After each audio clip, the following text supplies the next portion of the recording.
9 నెలల్లో మీరు చూస్తే అనేక హామీల్ని అమలు చేసుకుంటూ వచ్చాం. ఇప్పటికి పింఛన్లు దేశంలో ఎక్కడా లేదు. 4,000 రూపాయలు నా జీవితాలు నేను చూశాను. 2,000 నుంచి 200 నుంచి 2,000 చేశాం. మళ్లీ 3,000 అయితే దాన్ని 4,000 చేశాం. తెలుగుదేశం పార్టీ 40 రూపాయలతో ప్రారంభించిన పింఛను ఈ రోజు 4,000 రూపాయలు దేశంలో ఎక్కడా ఇవ్వని విధంగా ఇచ్చే పరిస్థితికి వచ్చాం. అదే మరి దివ్యాంగులకి మీరు చూస్తే 6,000 రూపాయలు చేశాం. అది కూడా 5,000 రూపాయల నుంచి 6,000 నేనే చేశాను. 2014లో 500 ఉంటే దాన్ని 3,000 చేసి మళ్లీ ఇప్పుడు 6,000 చేశాం. ఇది కాకుండా మీరు చూస్తే కిడ్నీ పేషెంట్స్ గాని, డయాలసిస్ చేసుకునే వాళ్ళు గాని, ఇలాంటి వాళ్ళు చాలా మంది ఉన్నారు. లెప్రసీ పేషెంట్స్ గాని, ఇలాంటి వాళ్ళందరికీ 10,000 రూపాయలు ఇస్తున్నాం.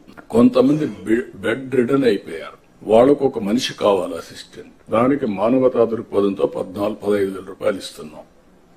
ఈ దేశంలో నాకు తెలిసి ఎక్కడ ఇవ్వడం లేదు. ఈ ఒక్క కార్యక్రమంకి 33,000 కోట్ల రూపాయలు సంవత్సరానికి ఖర్చు పెడుతున్నాం.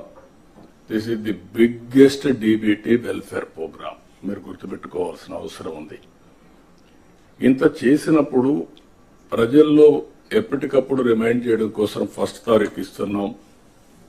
పేరు కూడా పేదల సేవలను పెట్టుకుని మనం ముందు తీసే పరిస్థితికి వచ్చాం.